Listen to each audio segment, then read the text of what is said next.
right, here we are working on a 2010, no, this is an 2011 X5 diesel. You can tell this one's got some not factory wheels and tires on it. These are 32-inch all-terrains, lifted 3 inches with the spacer, and then we have a problem.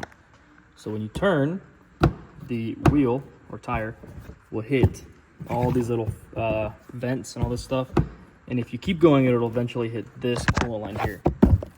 So a solution could be to pretty much move the mount of the cooler back to back here, and that pretty much takes care of it. But then you still have to worry about getting, you know, sticks or big rocks into the actual cooler material here. So what we're going to do is relocate this cooler to the front here. So it'll be behind here. Now this car is deleted, so there's a little bit less heat in the cooling system because the EGR coolers are not installed. This is an off-road vehicle. So we're gonna move the cooler here. We're gonna figure out a mounting solution.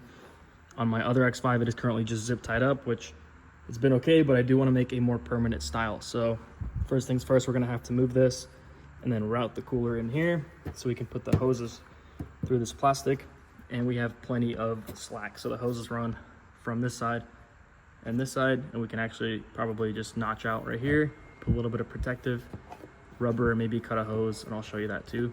And we'll have that mounted up back here, so we're not gonna have to worry about any clearance issues. Now that we have the cooler removed, you can see right here, this is where it was sitting, and it bolted up to these spots right here.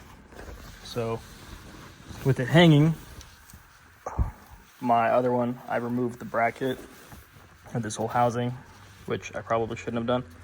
But in this case, we're going to clean all this out, probably leave it in this bracket so we can use these holes. And then depending on how we can get it all the way in here, obviously this is gonna get unclipped, and this bracket will get removed right here.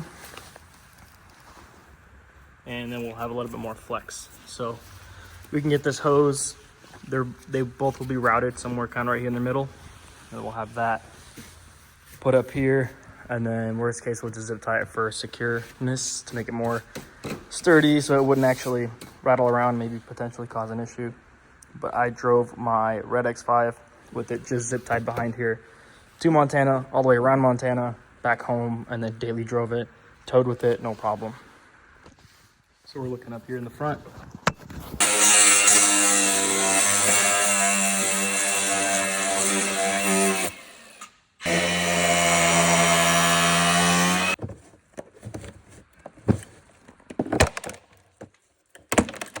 Now we have to get that cooler in through here. So what I'm going to do is pop it out of that bracket and then install the bracket from the top and then go from there.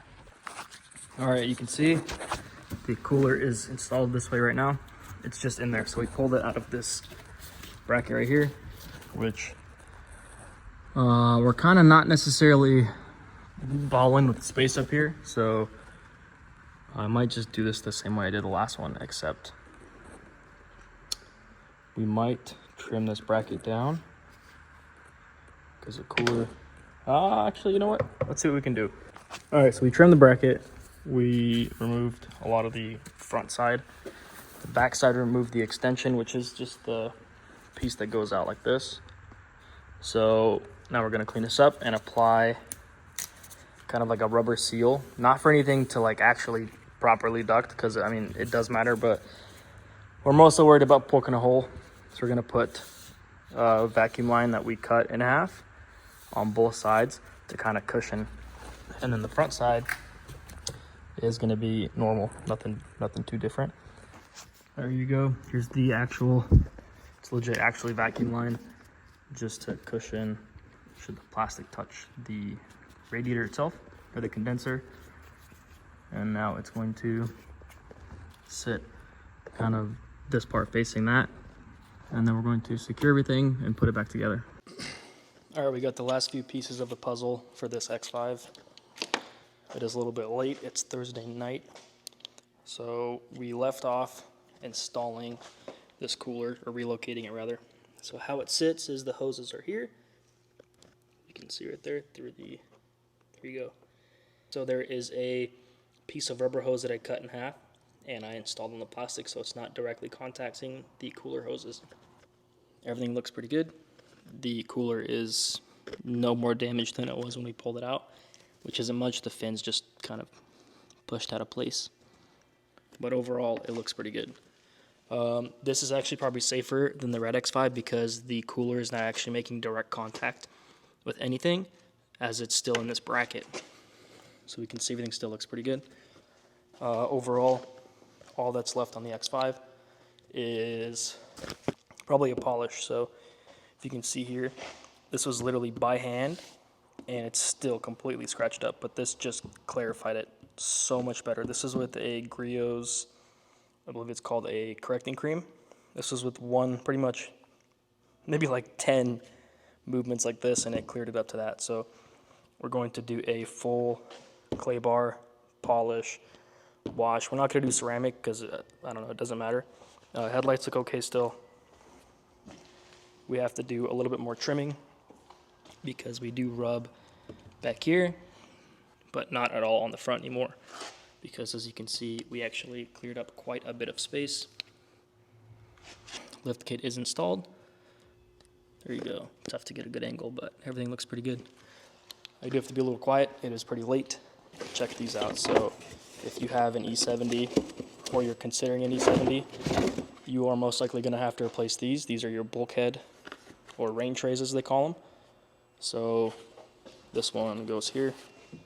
There you go. This is the center one, and this one goes here. So they're gonna look like that. And then the center one, yeah, will go in there. I'll do those later because I have to do an injector still. This is a brand new Bosch injector.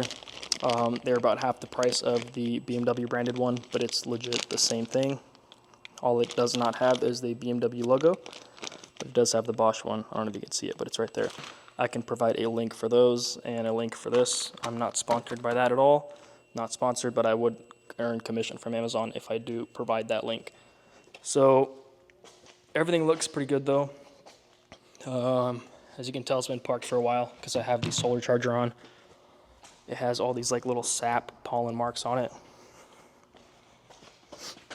For the exhaust, I still don't know what to do because it just dumps right there. Ideally, I'm considering maybe coming out at an angle this way, but pretty subtle so it wouldn't be obvious. But overall, we made pretty good progress. I did, yeah, I don't think I'm going to do too much because this is pretty much it. This car's got too many miles. Let's see, here you go, 215,000 miles, which is a lot. E36 project will definitely start getting filmed on. This is the donor car. We're going to be scrapping that this weekend. I got pretty much everything pulled that I need to. The knuckles with the axles, I'm going to pull the axles and scrap the knuckles. I don't need the arms. We have the main cooling module that's for sale. Subframe pending.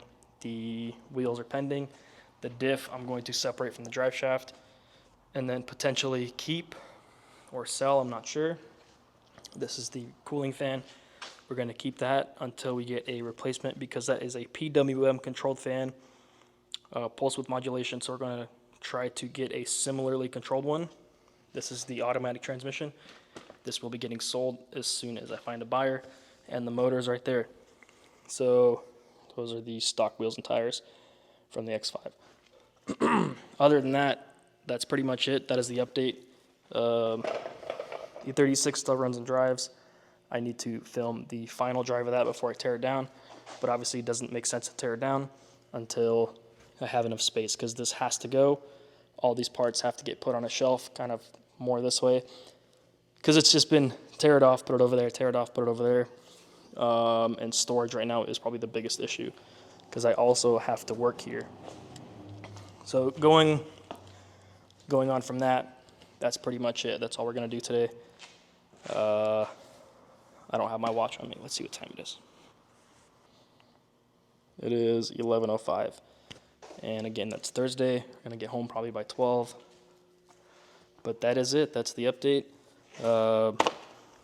We will try to get this fully wrapped up, replaced, and coated tomorrow. and then I do have to drive it. I'm going to try to drive it for a couple weeks just to make sure it's all good, and then it is going to get sold. Unless it's really good, I might keep it as another daily. Nothing's wrong with mine, just this is a little bit more incognito, if that makes sense. It doesn't stand out too much. The red one is pretty blatantly red, and you cannot get away with anything.